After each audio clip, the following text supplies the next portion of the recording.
Hello दोस्तों, मैं हूं संजय कुमार। मैं आज इस सेशन में आपका स्वागत करता हूं। आज का जो सेशन है बहुत ही महत्वपूर्ण है। आज का सेशन उन बच्चों के लिए है जो क्लास 10 या 12 में पढ़ रहे हैं। उनका बोर्ड एग्जाम हाल में होने वाला है, तो उन लोगों के लिए बहुत ही महत्वपूर्ण है। तो यहाँ पर इस सेशन को कंप्लीट देखें। और बहुत ही महत्वपूर्ण मैंने यहाँ पर प्रश्न लिए हैं। ऐसे समझ लो, आपका जो ग्रामर का पेपर होता है 12th क्लास में, ठीक है, और 10th क्लास वालों के लिए बहुत महत्वपूर्ण है, समझ लो। तो 12th क्लास का मैंने यहाँ पर अभी वीडियो बनाया है, तो 10th क्लास भी इसे देखे, ठीक है। 10th क्लास वालों के लिए महत्वपूर्ण रहे। इसमें आपकी मैंने जो ग्रामर में जो एक्सपेक्टेड आपके क्वेश्चन बनते हैं, तो वही मैंने यहाँ पर क्वेश्चन उठाए हैं। तो यहाँ पर इस वजह से इस सेशन को कंप्लीट देखें, और वीडियो अच्छा लगे तो लाइक करें। तो यहाँ पर अगर आप तैयारी कर रहे हो, ठीक है, यानी क्लास 10th या 12th में पढ़ रहे हो, तो हम आप लोगों के लिए बता दें कि अगर आपका ग्रामर कंप्लीट नहीं है तो समझ लो आप इंग्लिश में रैंक नहीं ला पाओगे। ये अच्छी तरीके से समझ लो, अगर इंग्लिश में रैंक लाना है तो आपको ग्रामर कंप्लीट करनी ही होगी। हाँ, समझ लो, अगर ग्रामर कंप्लीट नहीं कर पा रहे हो तो आप बिल्कुल रैंक नहीं ला पाएंगे। तो इस वजह से आप ग्रामर पर ज़्यादा फोकस करें। और ग्रामर में मैंने यहाँ पर जो पेपर बिल्कुल ऐसा ही आएगा, समझ लो, बिल्कुल ऐसा ही आएगा। तो यहाँ पर आप जब सेट लगाएंगे, यहाँ पर मेरा ये पहला सेट है ग्रामर का, तो आपके लिए जब तक एग्जाम नहीं हो रहा है तब तक आप ये सेट लगाएं, टेस्ट लगाएं। और टेस्ट लगाने के बाद आपको अंदाजा लग जाएगा, ठीक है, कि आप में कितना इम्प्रूवमेंट हो रहा है। तो इस वजह से यहाँ पर इन चीज़ों को लिए अच्छी तरीके से समझें। तो यहाँ पर जो मैंने पेपर जो टेस्ट लगाने जा रहे हैं, तो इसमें स्टोरी नहीं है, तो स्टोरी अगले सेशन में मिल जाएगी। मैं बता रहा हूँ आपके लिए बहुत ही महत्वपूर्ण टेस्ट रहने वाले हैं, तो इस वजह से बिल्कुल स्किप ना करो वीडियो और कंप्लीट देखो। तो यहाँ पर जो टेस्ट मेरा है, ठीक है, टेस्ट हम आप लोगों से यहाँ पर लगवा रहे हैं क्लास 10 और 12 वाले। होश में हो जाओ और यहाँ पर समझो। पहला यहाँ पर वन वर्ड सब्सटीट्यूशन दिया है। तो वन वर्ड सब्सटीट्यूशन क्या कह रहा है, पहला यहाँ पर जो दिया गया है, यहाँ पर देखो, पहला जो वन वर्ड सब्सटीट्यूशन दिया है तो उसमें दिया कि one who dies for one's country. यहाँ पर बोला जा रहा है one word substitution, one who dies for one's country. यहाँ पर समझ लो लिखा है, जो क्वेश्चन नंबर आपका 1 दिया है, तो इसमें दिया वन हु डाइज फॉर, यहाँ पर फॉर है, फॉर वंस कंट्री। तो यहाँ पर आप यहाँ पर समझे कि ये वन वर्ड सब्सटीट्यूशन दिया है कि एक ऐसा व्यक्ति यहाँ पर one who dies for one's country क्या अर्थ होता है, ठीक है। तो एक ऐसा व्यक्ति जो अपने देश के लिए मरता हो, one who dies for one's country, एक ऐसा व्यक्ति जो अपने देश के लिए मरता हो। तो इसमें ऑप्शन पहला दिया है, यहाँ पर समझ लो ऑप्शन दिया, पहला दिया आपका मर्टायर, और सेकंड आपका ऑप्शन दिया है यहाँ पर मर्टायर के बाद दिया है आपका यहाँ पर पैट्रियट। और जो थर्ड आपका ऑप्शन दिया, समझ लो अच्छी तरीके से, थर्ड यहाँ पर ऑप्शन दिया है वो ट्रेटर। बहुत ही महत्वपूर्ण है, ध्यान से बता रहे हैं, समझो इन चीजों को, ट्रेटर। और जो फोर्थ ऑप्शन आपका दिया है वो आपका दिया इगोइस्ट।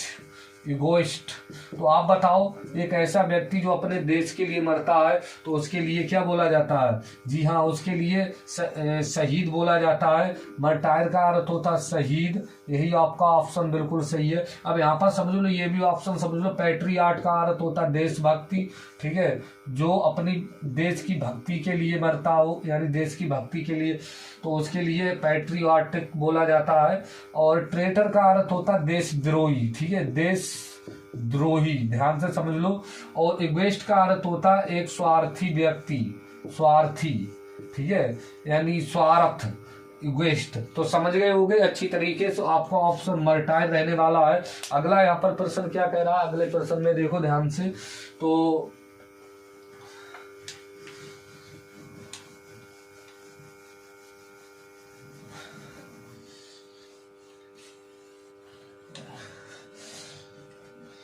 चलिए अगला यहाँ पर वन वर्ड सब्स्टिट्यूशन ही दिया है, तो बोला जा रहा है, ठीक है, यहाँ पर समझ लो बहुत ही महत्वपूर्ण है ये चीजें, पूरा सेट लगाओ, ठीक है, कंप्लीट लगाओ, ध्यान से समझ लो, स्किप ना करो। तो यहाँ पर बोला a selfish person who always, question यहाँ पर आपका 2 है, आपका दिया है, ठीक है, वन वर्ड सब्स्टिट्यूशन दिया है, बोला जा रहा है कि ए सेल्फिश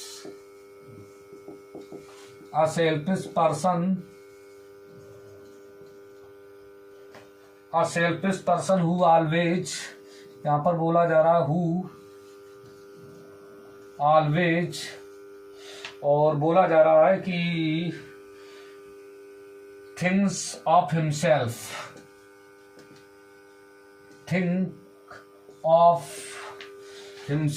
यहां पर बोला जा रहा है हिमसेल्फ।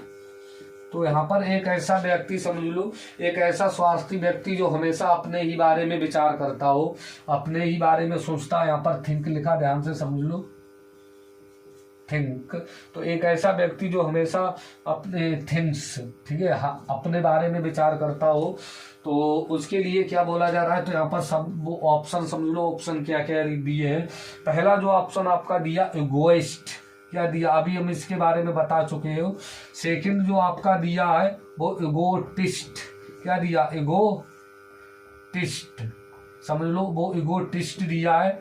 और अगला जो यहाँ पर थर्ड ऑप्शन दिया है वो आपका दिया है बेनेवलेंट,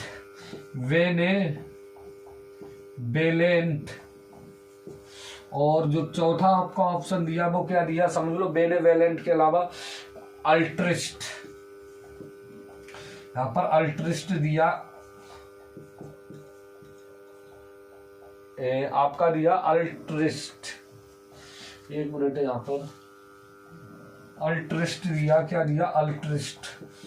तो यहाँ पर कौन सा सही रहने वाला है, ठीक है। तो यहाँ पर आपका ऑप्शन दो समझो, यहाँ पर एक ऐसा स्वार्थी व्यक्ति जो हमेशा अपने बारे में ही विचार करता हो तो उसके लिए बोला जाता है इगोटिस्ट, जी हाँ, इगोटिस्ट, ठीक है, यानी जो हमेशा, यहाँ पर अर्थ होता हमेशा अपने बारे में विचार करता रहे, ठीक है, अपने बारे में सोचता रहे, ध्यान से समझो, ठीक है। तो यहाँ पर यही सही है। इगोइस्ट का अर्थ अभी हम तुम्हें बता चुके थे ऊपर वाले ऑप्शन में। बेनेवलेंट का अर्थ क्या होता, बेनेवलेंट का अर्थ होता, समझ लो, बेनेवलेंट का अर्थ होता दयालु, ठीक है, दयालु। तो समझ लो ये काइंड की पर्यायवाची हो जाएगी। अल्ट्रिस्ट का अर्थ होता है परोपकारिता। तो समझिए ये आपके ऑप्शन, तो सभी ऑप्शन को समझकर चले। तो यहाँ पर अगला प्रश्न क्या कह रहा है, तो इसके लिए बोला जाता है इगोटिस्ट, ठीक है। अगला प्रश्न क्या है यहाँ पर, हाँ बहुत महत्वपूर्ण है आप लोगों के लिए, ध्यान से समझे। अगला प्रश्न यहाँ पर क्या कह रहा है उसे समझे।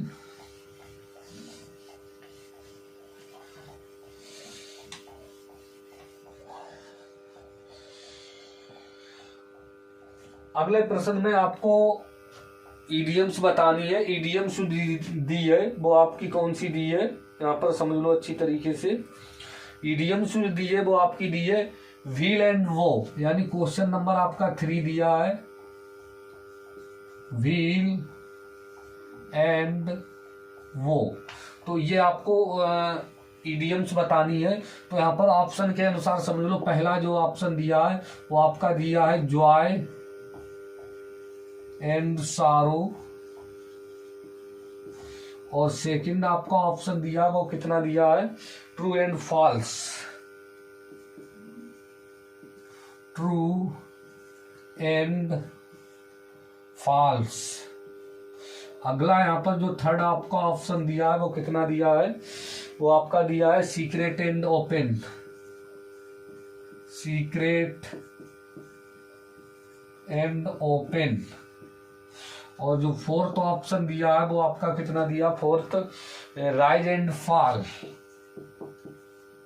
Rise and fall. तो चलिए इसका प्रश्न, इस इडियम का आंसर क्या होगा, व्हील एंड वो। तो समझ लो पहले आप ये जो व्हील एंड वो का अर्थ होता है सुख दुख, सुख और यहाँ पर दुख। तो आप आंसर समझ गए होंगे। तो इसका आंसर जॉय एंड सारो यही आ जाएगा। इसका भी अर्थ आपका होता है सुख दुख। ठीक है, तो यही बिल्कुल सही जवाब है। अच्छा हाँ, तो यहाँ पर मतलब ट्रू एंड फॉल्स, ठीक है, तो ये तो आपको पता ही है। सीक्रेट एंड ओपन ये आपका क्या होता है, तो रहस्य, यानी ये आप सीक्रेट एंड ओपन ये आप बताओ, यहाँ पर आप बताओ, ये भी आपको पता होगा। राइज एंड फॉल का अर्थ होता है, ठीक है, उठना गिरना, उठना गिरना। तो यहाँ पर इसे भी समझ लो, ठीक है। तो ये चीज आप समझ गए होंगे। अगला प्रश्न क्या कह रहा है, बहुत महत्वपूर्ण है। तो इसमें आपका आंसर ऑप्शन नंबर आपका ये बिल्कुल सही है। अगला प्रश्न क्या कह रहा है,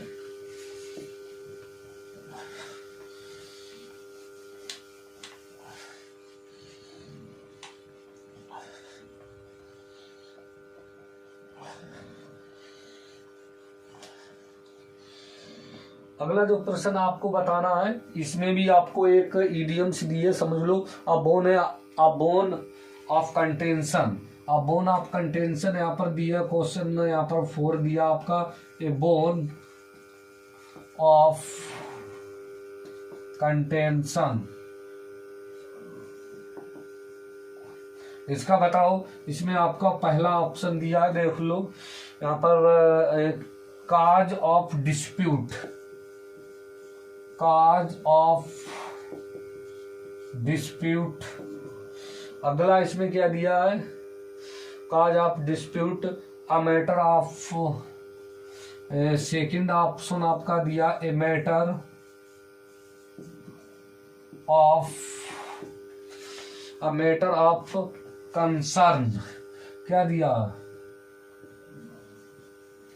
अगला यहाँ पर थर्ड ऑप्शन आपका दिया है, वो आपका दिया है a king of disease, a king of disease, a king of disease. अगला यहाँ पर जो फोर्थ ऑप्शन दिया है, वो फोर्थ आपका ऑप्शन क्या दिया है, वो बात समझ लो, माइजरेबल लाइफ, लाइफ। तो इसमें कौन सा है, अबोन ऑफ कंटेंशन का अर्थ होता है झगड़े की जड़। यहाँ पर हम लिख रहे हैं क्या अर्थ इसका होता है, झगड़े की जड़,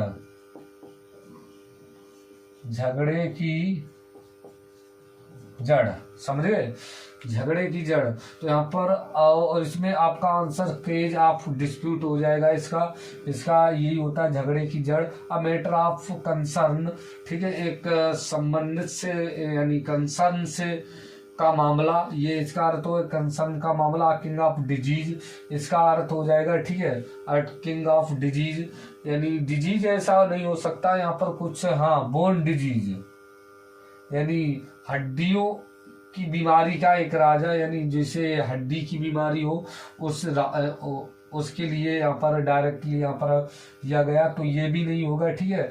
और मेजरेबल लाइफ ये तो हो ही नहीं सकता। तो आपका ऑप्शन बिल्कुल ये सही रहने वाला है। तो समझ लो अगला प्रश्न क्या कह रहा है यहाँ पर,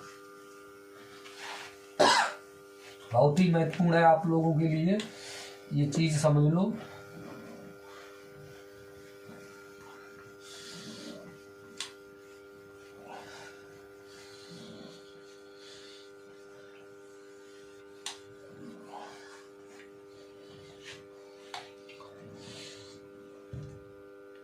अगले आपको सिनोम्स बताने हैं, 2 शब्द दिए सिनोम के, ठीक है, बहुत ही महत्वपूर्ण है। सिनोम के जो 2 शब्द दिए, पहला वर्ड आपका दिया है, पहला वर्ड आपका दिया है सिनोम में, ठीक है। क्वेश्चन जो अगला दिया है यानी 5 दिया है, ठीक है। क्वेश्चन 5 में आपसे 2 सिनोम्स पूछे हैं। तो 2 जो सिनोम्स पूछे उन समझ लो। तो पहला यहाँ पर जो वर्ड दिया वो आपका दिया एबांडन, ठीक है, आपका दिया एबांडन। और सेकंड जो ऑप्शन आपका दिया है वो आपका दिया है यहाँ पर, कौन सा दिया सेकंड, तो सेकंड आपका जो शब्द दिया पैराडाइज, क्या दिया है पैराडाइज, यहाँ पर सेकंड दिया पैराडाइज। तो दोनों को आपको सिनोम्स बताने हैं, सिनोम्स यानी पर्यायवाची बतानी है दोनों की। तो यहाँ पर इस पहला जो शब्द दिया है इसके ऑप्शन सुन लो। पहला ऑप्शन आपका यहाँ पर क्या दिया, गिव अप, क्या दिया है, गिव अप। और दूसरा इसमें ऑप्शन दिया है रिसीव। और जो तीसरा आपका ऑप्शन दिया है वो क्या दिया है, रिसीव के बाद फिर क्या दिया आपका, एडमिट और एडॉप्ट, एडमिट। और चौथा इसमें जो आपका दिया है वो आपका दिया है एडॉप्ट, एडॉप्ट।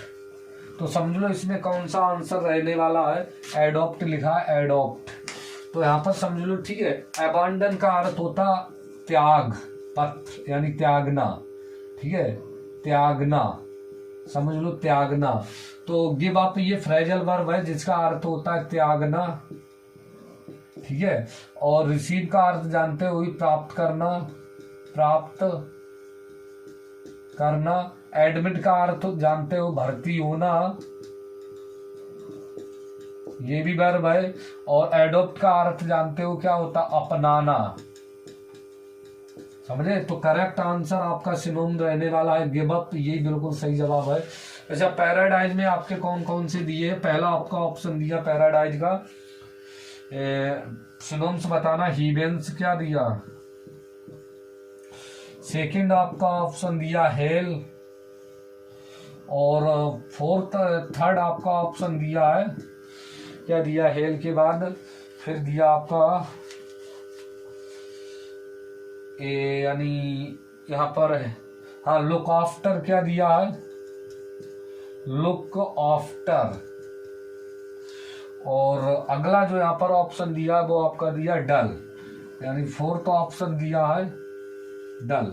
तो बताओ इसका सिनोनिम्स कौन सा। पैराडाइज का अर्थ होता, समझ लो, पैराडाइज का अर्थ होता स्वर्ग। तो हेवन माने भी क्या होता, स्वर्ग।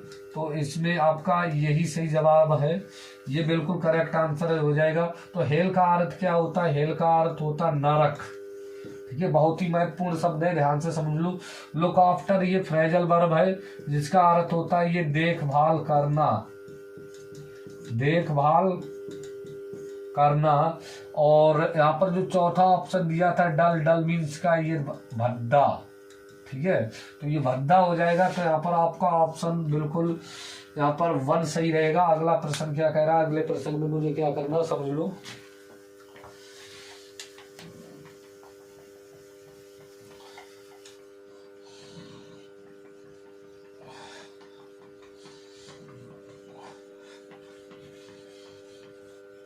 बहुत ही महत्वपूर्ण है, आप लोगों के लिए पूरा सेट लगाए हम, एक एक ऑप्शन का यहाँ पर बता रहे हैं, ठीक है। तो उन चीज़ों को समझे जिससे आपका और क्लियर हो जाएगा, ठीक है। तो आपको सेट मिलते ही रहेंगे, ध्यान से समझो।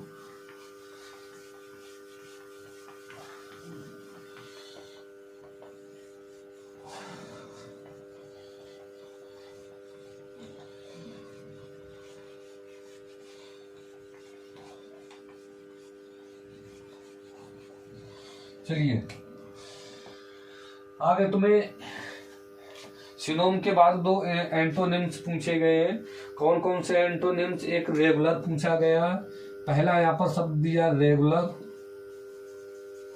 और ये पहला शब्द, इसका एंटोनिम्स बताना है।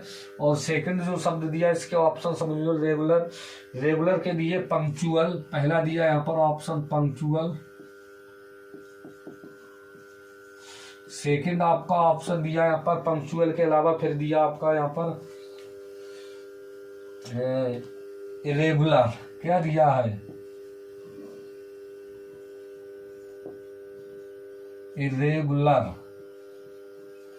थर्ड आपका ऑप्शन दिया यहाँ पर कितना दिया, इरेगुलर के अलावा फिर थर्ड आपका ऑप्शन दिया है केयरफुल, क्या दिया है, केयरफुल।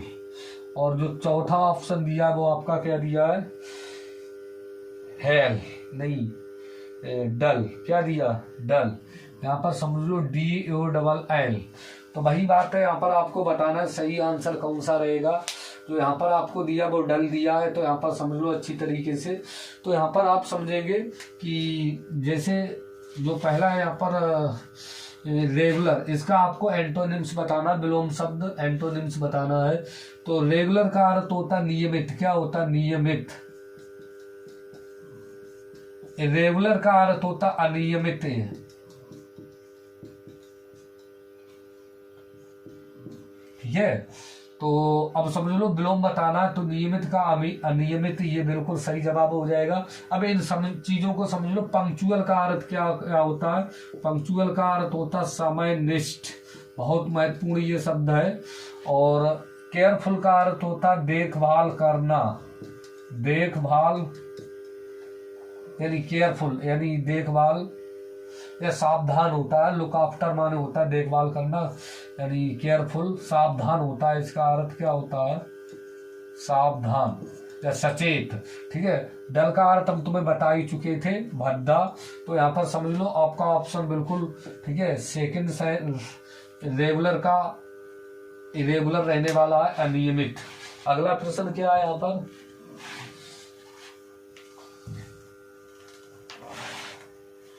अगला यहाँ पर देखो क्या रहा है प्रश्न।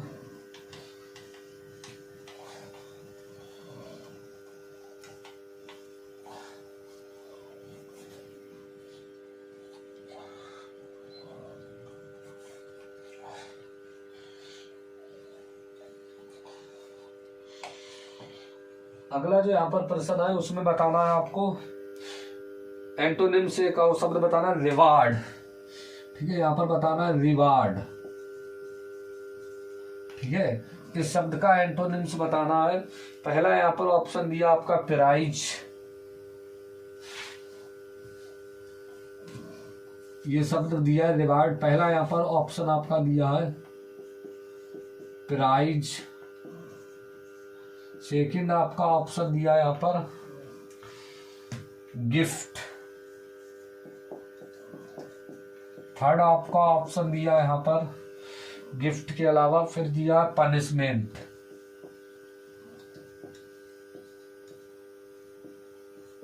और जो चौथा ऑप्शन दिया आपको वो दिया हेल। तो यहां पर सही बताओ कौन सा प्रश्न रहने वाला है। तो देखो, रिवार्ड का अर्थ होता है पुरस्कार या इनाम, यानी इनाम। एक मिनट, यहाँ पर इसका अर्थ होता है इनाम। तो प्राइज इसका एंटोनिम्स बताना है। तो यहाँ पर समझ लो इसका एंटोनिम्स बताना है। तो यहाँ पर आप एक चीज समझ कर चलेंगे। तो यहाँ पर समझो जो रिवार्ड का अर्थ होता है तो इनाम, या तो यहाँ पर प्राइज का भी अर्थ होता इनाम, गिफ्ट का अर्थ होता उपहार, और पनिशमेंट का अर्थ होता सजा, और हेल का अर्थ अभी हम तुम्हें बता ही चुके नर्क। ठीक है, तो इसमें आपको बताना है कि कौन सा सही रहने वाला है। इनाम का, रिवार्ड का जो एंटोनिम्स है विलोम है वो क्या रहने वाला, आप इसका आंसर बताएंगे। समझे ना। तो इसका क्या आंसर रहने वाला ये आप कमेंट सेक्शन में बताएंगे। इसमें मैंने अर्थ भी बता दिया, इनाम, उपहार, सजा और नर्क। तो ये आपके लिए है, ये आप हमें इसका जवाब बताएंगे। ये आपको इसे कमेंट सेक्शन में इसका आंसर बताएंगे। अगला प्रश्न हम लिख रहे हैं, समझ लो। हाँ, फिर हम बता ही देंगे कौन सा करेक्ट रहेगा। और मैंने इसमें बताने के लिए रह भी किया गया है। मैंने इसमें जब ऑप्शन के लिए ऑप्शन के मैंने जब अर्थ लिख दिए हैं और जो शब्द दिया वो भी बता दिया, तो अब तुम्हें एंटोनिम्स नहीं बता सकते हो। हाँ, बताना इसमें क्या सही रहने वाला है। तो आप इसका जवाब जरूर बताएंगे, समझे ना। तो चलिए अगला प्रश्न क्या है। अगला प्रश्न ध्यान से समझो। यहाँ पर अगला प्रश्न में आपको कहना है, हाँ अब यहाँ पर है इनटू इनडायरेक्ट स्पीच में करना है। पहला वाक्य दिया madam said mother you have tried much please take rest now. यहाँ पर इनडायरेक्ट स्पीच में करना बोला। पहला यहाँ पर जो दिया है आपका, बोला जा रहा है मैडम, एक मिनट, यहाँ पर बोला जा रहा है मैडम सेड कॉमा फिर आगे लिखा है मदर, यहाँ पर वो दिया है शब्द मदर। फिर क्या लिखा है, कॉमा लगा है, फिर लिखा है you have tied much, tied much. फिर यहाँ पर समझ लो, फिर फुल स्टॉप लगा है, फिर आगे लिखा है प्लीज, फिर दिया please take rest now, take rest now, full stop inverted comma close. इसकी इनडायरेक्ट स्पीच बतानी है तो समझ लो ये कि यहाँ पर समझो मैडम सेड, यानी मैडम ने कहा, मदर माँ कामा दिया है तो ये रिपोर्टिंग स्पीच का ऑब्जेक्ट है, समझ लो। लिखा है यू हैव टाइड, आप थक गई हो, मच मीन्स अधिक, आप अधिक थक गई हो, तो प्लीज टेक रेस्ट नाउ, कृपया अब आराम कर लो, कृपया अब आराम करो।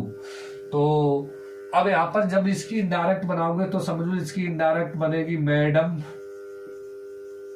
ठीक है। और यहाँ पर ठीक है मैडम, और यहाँ पर आप लिखोगे टोल्ड मदर, समझ गए। फिर आप लिखोगे that, you second person mother के अनुसार बदलोगे तभी आपका सी, हैव का आपका हो जाएगा हैड, फिर आपका यहाँ पर मच। अब समझो यहाँ पर फुल स्टॉप लगा, फिर आगे आपका इंपरेटिव का सेंटेंस दिया, बोला प्लीज टेक रेस्ट नाउ, कृपया अब आराम करो। तो यहाँ पर आप समझ लो एंड से करोगे, एंड से कनेक्टिविटी करोगे, एंड कंजक्शन लगाओगे, एंड रिक्वेस्टेड, क्या लगाओगे यहाँ पर रिक्वेस्टेड, ठीक है। फिर प्लीज हट जाएगा, इसी वजह से रिक्वेस्टेड लगा। फिर आप लिखोगे टू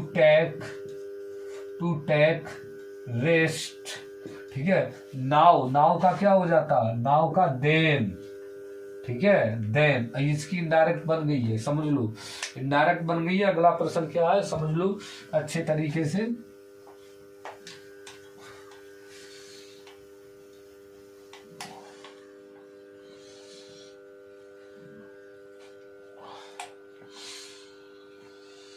अगला यहाँ पर प्रश्न बहुत ध्यान से समझेंगे। अगला प्रश्न क्या कह रहा है, अगले प्रश्न में तुम्हें बोला जा रहा है, अगले प्रश्न की भी तुम्हें इनडायरेक्ट बनानी है। क्या बनानी है, इनडायरेक्ट, यानी दो इनडायरेक्ट में दिए हैं। यहाँ पर दिया ऐलास, क्या दिया ऐलास, और उसके बाद यहाँ पर दिया है, यानी इन्वर्टेड कामा ओपन में लिखा ऐलास, एक्सक्लेमेशन का चिन्ह है। आगे फिर दिया है I am undone, I am undone. फिर आगे क्या लिखा है, और full stop inverted comma close. आगे लिखा है आपका सैड कमला इन, यानी said Kamala in sad tone. ये कैसा है यहाँ पर सैड कमला, अच्छा सैड कमला केवल लिखा सैड, और यहाँ पर लिखा है कमला, और इन सैड टोन। तो इसकी तुम्हें बनानी इनडायरेक्ट है, यहाँ पर समझो। तो यहाँ पर आप इसकी जब इनडायरेक्ट बनाएंगे तो ये आपका एला सैला का आपका आता है दुख के लिए, ठीक है, दुख के लिए मैंने बताया था। जब भी आपको एलास मिले तो क्या करना होता है समझ लो।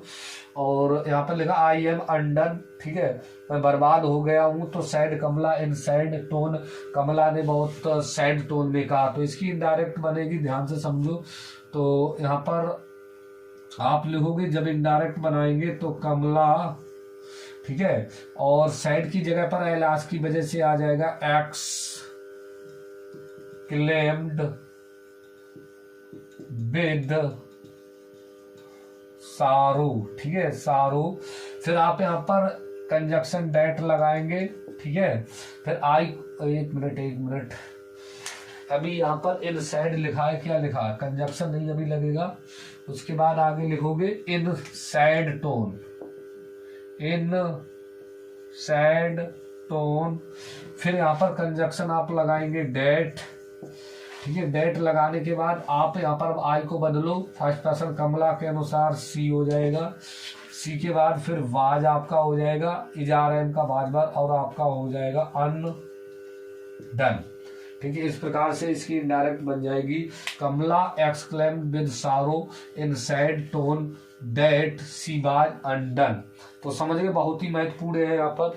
अगला यहाँ पर क्या कह रहा है, अगला यहाँ पर प्रश्न जो कह रहा है उसको समझे। अगला यहाँ पर जो प्रश्न कह रहा है उस बात को समझे, क्या कह रहा है यहाँ पर।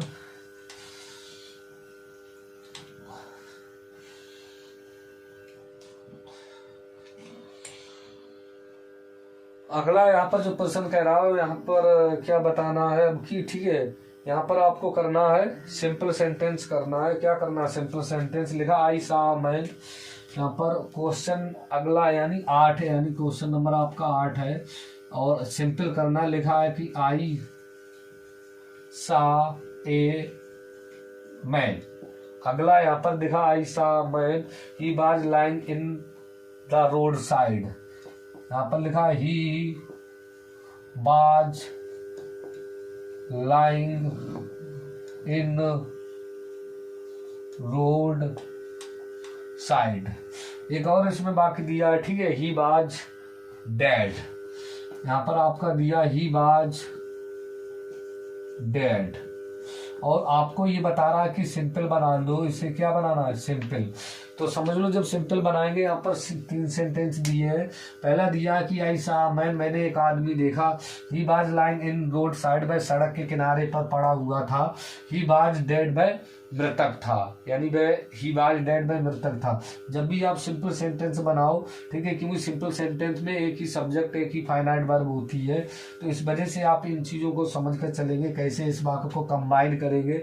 जब इसका कंबाइन करेंगे तो आप लिखेंगे, ठीक है, आप अगर अर्थ जानते हो तो आसानी से आप सिंपल बना सकते हैं, क्योंकि सिंपल सेंटेंस में एक ही सब्जेक्ट एक ही फाइनाइट वर्ब लिखी होती है।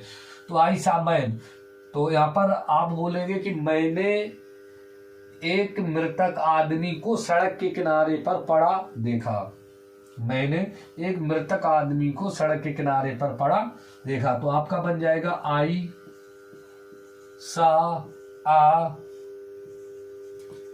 Dead man lying in the road side.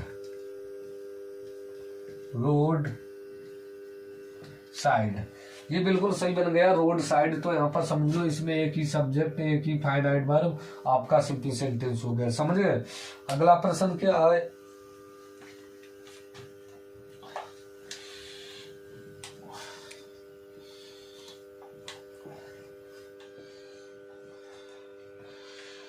अगला यहाँ पर प्रश्न समझ लो। अब अगला प्रश्न क्या कह रहा है, अगले प्रश्न की तुम्हें क्या करना, कॉम्प्लेक्स बनाना है। क्या लिखा, where have you put my books please tell me. यानी क्वेश्चन नंबर आपका 9 है। बोला जा रहा है, क्या बोला, where have you put my books, have you put my books. और अगला यहाँ पर एक सेंटेंस और दिया, प्लीज टेल मी। बोला जा रहा है कि प्लीज टेल मी।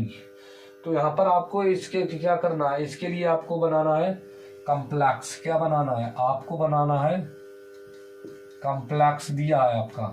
तो कॉम्प्लेक्स बनाना कैसे समझो, तो यहाँ पर लिखा कि where have you put my books, आपने मेरी किताबों को कहाँ रख दिया, प्लीज टेल मी, मुझे बताओ। तो आप जब भी कॉम्प्लेक्स बनाएंगे तो यहाँ पर समझो कॉम्प्लेक्स में एक से अधिक सब्जेक्ट और एक से अधिक फाइनाइट वर्ब हो सकती है। तो आप बोलेंगी कृपया मुझे बताओ कि कहाँ आपने मेरी किताबों को रख दिया। तो आपका बनेगा प्लीज टेल मी वेयर, और फिर आप लिखोगे you have put my books. बन गया आपका कॉम्प्लेक्स। समझे, कृपया मुझे बताओ कि कहाँ आपने मेरी किताबों को रख दिया। अगला प्रश्न क्या कह रहा है, अगले प्रश्न को समझ लो।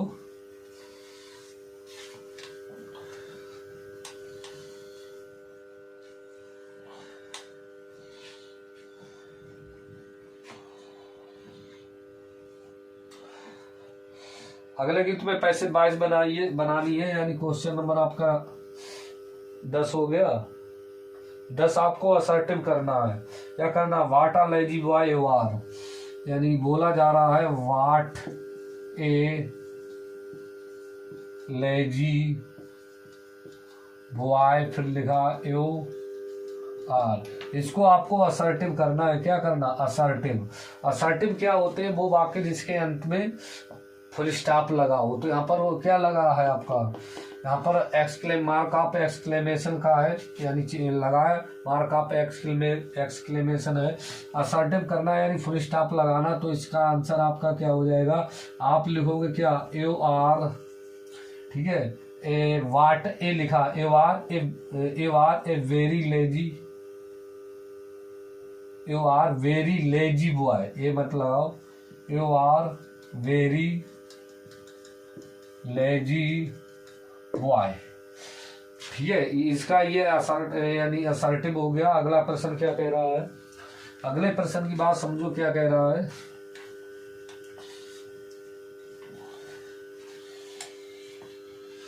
अगला आपको पैसे 22 बनानी है, बोला जा रहा है क्वेश्चन नंबर आपको 11 बोला जा रहा है। क्या बोला जा रहा है यहाँ पर, 11 पैसे 22 बोला जा रहा है कि डू इट, इसको आपको बनाना है, पैसे में करना है। समझ लो पैसे में करना है, तो समझ लो कैसे करोगे।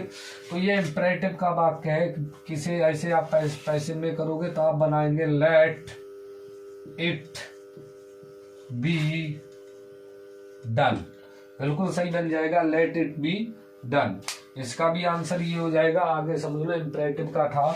आगे क्या बोला जा रहा है देख लो, अगला प्रश्न क्या कह रहा है। अगले प्रश्न में रिमूव टू करना लिखा, he was too big to balk, यानी क्वेश्चन आपका कितना है, 13 नहीं, क्वेश्चन 12 है। कितना है, 12।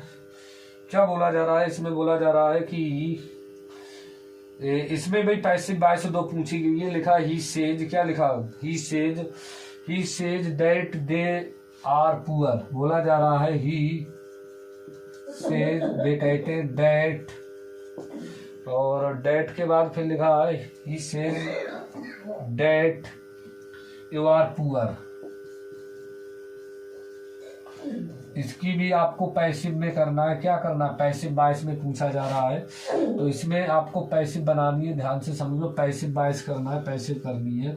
तो आपका देखो ध्यान से, यहाँ पर इतने की पैसिव बनाओगे, ही सेज, तो आप लिखोगे it is sad, it is sad, और बाय लगाकर इसमें एजेंट नहीं लिखा जाता है, क्योंकि लिखना चाहो लिख दो, ठीक है। इट इज सैड दैट, यानी हिम का, it is sad by him, और फिर लगाएंगे डेट, और आप लिख देंगे यू आर पुअर। ये पैसे 22 में बन गया। अगला यहाँ पर प्रश्न क्या बोला जा रहा है, यहाँ पर समझ लो अगला प्रश्न अच्छी तरीके से समझ लो। आज हम केवल प्रश्न ही करा रहे हैं, और बेसिक आपको फिर बाद में बताएंगे कैसे आपको हल करना है। अगले प्रश्न में रिमूव टू करना है। क्या करना, he was too big to balk. Question number आपका 13 क्या कह रहा है, he was too big to balk. इसमें आपको रिमूव करना है, यानी बोला जा रहा है रिमूव करना है टू के लिए। तो समझ लो ये आपसे प्रश्न कह रहा है कि रिमूव टू करना है। तो जब भी रिमूव टू करोगे तो टू की जगह पर आपका डेट हो जाएगा, मैंने बताया। टू की जगह पर आपका किसका यूज करोगे, सो, और इस टू की जगह पर डेट का, समझ गए। तो आपका हो जाएगा ही वाज, इस टू की जगह पर आपका हो जाएगा सो, आगे लिखोगे वीक, ठीक है। इस टू की जगह पर आपका डेट आ जाएगा, डेट के बाद फिर आपका नाउन आना चाहिए। तो नाउन आपका यानी नाउन या प्रोनाउन, इस प्रोनाउन के अनुसार यूज किया जाएगा, प्रोनाउन आना चाहिए। तो ही है तो आपका ही आएगा, क्या आएगा, ही। आगे फिर क्या करना है, यहाँ पर समझ लो ये पास्ट में तो कुड नॉट, प्रेजेंट में होता तो कैन नॉट। आप यहाँ पर करोगे कुड नॉट, फिर आप यहाँ पर लिखोगे जाकर बाक। ये हो गया आपका, ठीक है, रिमूव टू हो गया। अगले में तुम्हें क्या करना, करेक्ट करना है। क्या करना है, करेक्ट करना है। अगला देखो समझ लो, अगले में तुम्हें करेक्ट करना है क्या है, father has divided his property among his two sons, ये आप करोगे। और चलो ये हम बता रहे हैं क्वेश्चन आपका 14, और यहाँ पर आपको लिखा है फादर हैज डिवाइडेड, क्या बोला जा रहा है, फादर हैज डिवाइडेड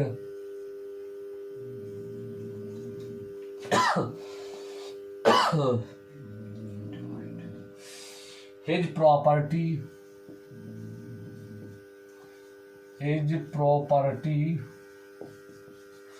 बोला जा रहा है अमोंग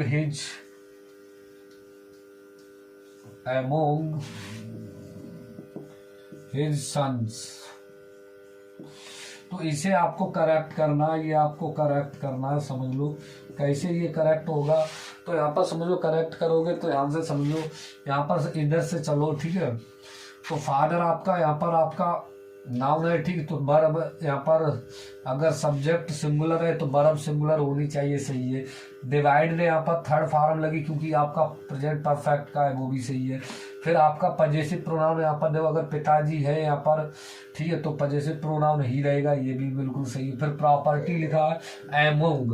अब आपको मालूम है एमोंग के बाद आप देख लो हिज सन्स, यानी हिज सन्स। तो हिज सन्स यहाँ पर बोला तो सही है। एक मिनट, यहाँ पर थोड़ा गलत है, यहाँ पर लिख दिया हिज टू सन्स लिखा है, हिज टू सन्स, अब सही है। तो यहाँ पर समझो एमोंग लगा, एमोंग यहाँ पर समझो हिज टू सन्स। तो अपने पिताजी अपने दो पुत्रों के बीच प्रॉपर्टी को बांट रहे हैं। तो यहाँ ध्यान रखना, दो के लिए आपका आता है बिटवीन, क्या आता है, बिटवीन, ठीक है। और दो से अधिक के लिए आता है, दो से अधिक के लिए आपका आता है एमोंग, क्या आता एमोंग। तो यहाँ पर देख लो आपका क्या रहने वाला, ये एमोंग नहीं होगा, यहाँ पर क्या होगा, बिटवीन, क्या होगा, बिटवीन, क्योंकि यहाँ पर प्रॉपर्टी दो पुत्रों के बीच बांट रहे हैं, तो दो के लिए बिटवीन आएगा। तो अगला जो क्वेश्चन नंबर आपका 15, ठीक है, यहाँ पर समझ गए होंगे। प्रश्न 15 में आपको क्या करना है, ये आपके लिए होमवर्क है। आप सभी लोग इसका कमेंट सेक्शन में आंसर बताएंगे।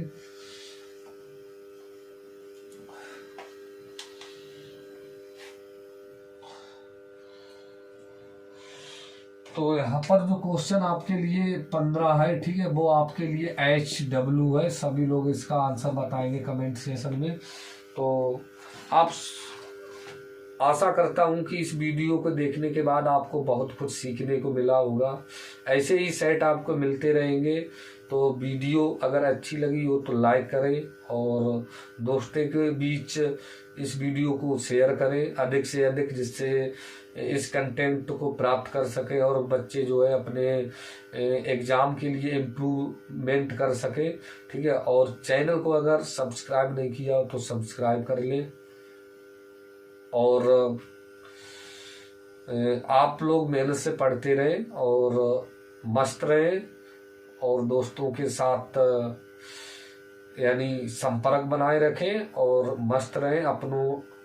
अपनों और अपनों का ख्याल रखें, अपना और अपनों का ख्याल रखें। मिलते हैं अगली नेक्स्ट वीडियो में बहुत ही जल्द। तब तक के लिए धन्यवाद।